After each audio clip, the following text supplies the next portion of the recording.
আজকে মাশরুমের একটা সম্পূর্ণ অন্য রকমের রেসিপি করে দেখাবো আপনাদেরকে। এটা দুর্দান্ত টেস্ট হয় খেতে। খুব সামান্য মশলা দিয়ে আপনারা খুব সহজেই টেস্টি মাশরুম বানিয়ে ফেলতে পারবেন। আমি লেমন মাশরুম বানাবো। লেমন চিকেন, লেমন মাটন তো খেয়েছেন, লেমন মাশরুম বানিয়ে দেখবেন। এটা কিন্তু দারুণ হয় খেতে। সামান্য কিছু মশলা দিয়ে এটা ভাত, রুটি, পরোটা যার সাথেই খান না কেন দুর্দান্ত লাগবে।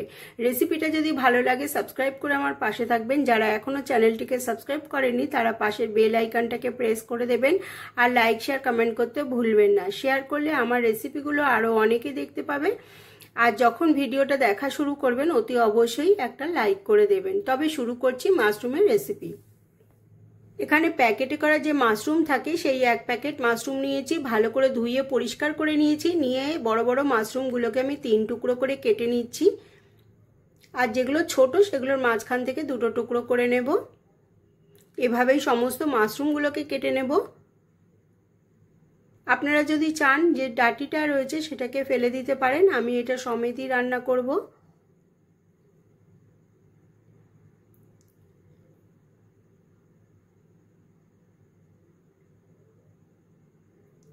সবগুলো মাশরুম কেটে নিচ্ছি আমি।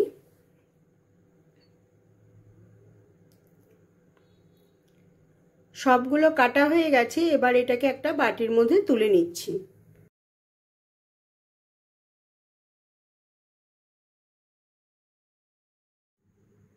সবগুলো আমি বাটির মধ্যে তুলে নিচ্ছি। এগুলোকে কিন্তু আমি সেদ্ধ করব না, সেদ্ধ করার কোনো রকম দরকার নেই। বাটির মধ্যে নিয়ে নিয়েছি।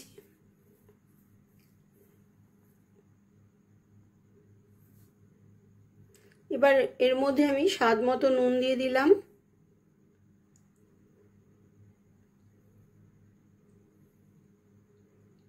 আর এখানে আমি দেব গোলমরিচের গুঁড়ো। গোলমরিচের গুঁড়ো আমি 1 চামচের মতো দিয়ে দিলাম। 4 চামচের 1 চামচ গোলমরিচের গুঁড়ো দিলাম। আর হাফ চামচ দিচ্ছি গরম মশলার গুঁড়ো। এখানে কিন্তু মশলা খুব বেশি দিতে হবে না, কিন্তু তাও এটা খুব টেস্টি হবে খেতে। একবার এভাবে বানাবেন। এবার এর মধ্যে আমি জল ঝরানো টক দই, বাড়িতে পাতা যে টক দই সেই দিয়ে দিচ্ছি 4-5 চামচের মতন। এখানে যদি আপনারা মনে করেন যে বেশি টক হয়ে যাচ্ছে তাহলে কিন্তু আপনারা একটু চিনি দিয়ে দিতে পারেন। এবার আমি আদা রসুনের পেস্ট দিয়ে দিলাম 1 চামচ। আর হাফ লেবুর রস দিয়ে দিচ্ছি। এটা কিন্তু আমি গন্ধরাজ লেবুর রস দিচ্ছি। এখানে আপনারা গন্ধরাজ লেবু ছাড়া পাতি লেবুর রসও দিতে পারেন, কোনো অসুবিধা নেই সেক্ষেত্রে। দিয়ে এবার এটাকে ভালোভাবে আমি সম্পূর্ণটা মিশিয়ে নেব। আর কিন্তু কোনো রকম আমি এখানে মশলা দেব না। আপনারা যদি বেশি ঝাল পছন্দ করেন তাহলে কাঁচা লঙ্কা বেটে দিতে পারেন। সবটাকে ভালোভাবে মিশিয়ে আমি এটাকে আধ ঘন্টার জন্য রেখে দেবো এইভাবে মাখিয়ে।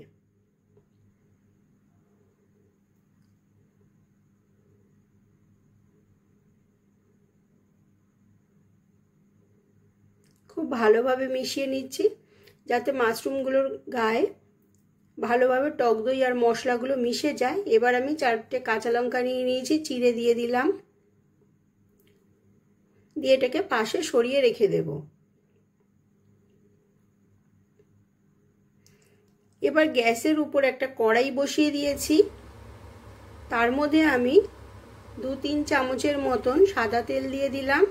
আর 1 চামচ আমি এর মধ্যে ঘি দিয়ে দেবো। চাইলে আপনারা এটা ঘিতেও ভাজতে পারেন সম্পূর্ণ। তেলটা ভালো করে গরম হয়ে গেলে পর এর মধ্যে আমি গোটা গরম মশলা কিছু দিয়ে দেব।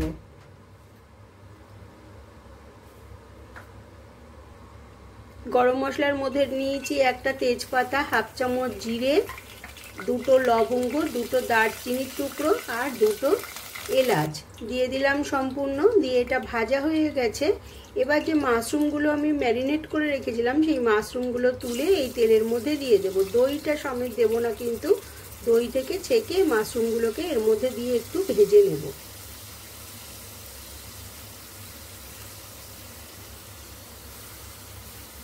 সমস্ত মাশরুমগুলো দিয়ে দিচ্ছি এর মধ্যে। শুধু দইটাকে রেখে দিয়েছি। দেখুন খুব ভালো করে ভেজে নেব। যখন আলাদা হয়ে যাবে তেলটা সম্পূর্ণ, তখনই বুঝতে হবে যে ভাজা হয়ে গেছে। আর ভাজা হলেই বুঝতে পারবেন মাশরুমগুলো থেকে একটু জল ছেড়ে দেবে। এখানে কিন্তু গ্যাসের ফ্লেমটাকে একদম হাইতে করে দিতে হবে, কারণ দইতে ম্যারিনেট করা ছিল প্রথমত, আর দ্বিতীয়ত মাশরুম থেকে একটু জল ছাড়ে, তার জন্য আমি এখানে একদম হাই হিটে এটাকে ভেজে নিচ্ছি ভালোভাবে। ঢাকা দেওয়ার কোনো দরকার নেই, ঢাকা দিলে কিন্তু মাশরুম আরও বেশি জল ছেড়ে দেবে। দেখুন তেলটা কেমন বেরিয়ে এসেছে, তাতে বোঝা যাচ্ছে যে মাশরুমটা ভাজা হয়ে গেছে। আর আমি যে দইটা রেখেছিলাম সেই দইটা এবার এর মধ্যে দিয়ে দিচ্ছি।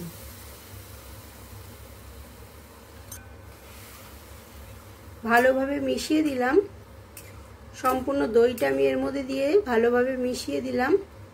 দিয়ে এবার আমি এটাকে ঢাকা দিয়ে রাখবো কিছুক্ষণের জন্য, যতক্ষণ না ফুটে উঠছে ভালোভাবে। এটা খুব সহজে তৈরি হয়ে যাবে, যদি ফুটে ওঠে তাহলেই এটা তৈরি হয়ে যাবে। দেখুন কত সুন্দর হয়ে তেলটা উপরে ছেড়ে এসছে, তার মানে তৈরি হয়ে গেছে সম্পূর্ণ রেসিপিটা। এখানে কিন্তু আর কোনো রকম কোনো মশলা দেওয়ার দরকার নেই, তৈরি হয়ে গেছে। এবার আমি দুটো লেবুর টুকরো দিয়ে দিলাম এর মধ্যে, কারণ আগে দিলে কিন্তু এটা তেতো হয়ে যাবে, তাই আমি একদম শেষ মুহূর্তে দিয়ে দিলাম। দিয়ে গ্যাসের ফ্লেমটাকে এখন আমি বন্ধ করে দিয়েছি। এবার এটাকে আমি নামিয়ে পরিবেশন করব। আজকের রেসিপিটা কেমন লাগলো অতি অবশ্যই কমেন্ট করে জানাতে কিন্তু ভুলবেন না। যারা এখনও চ্যানেলটিকে সাবস্ক্রাইব করেনি, সাবস্ক্রাইব করে পাশের বেল আইকনটাকে প্রেস করে দেবেন, যখনই আমি কোনো নতুন ভিডিও দেব আপনাদের কাছে পৌঁছে যাবে। আজকের রেসিপিটা তবে এই পর্যন্তই। সবাই খুব ভালো থাকবেন, সুস্থ থাকবেন।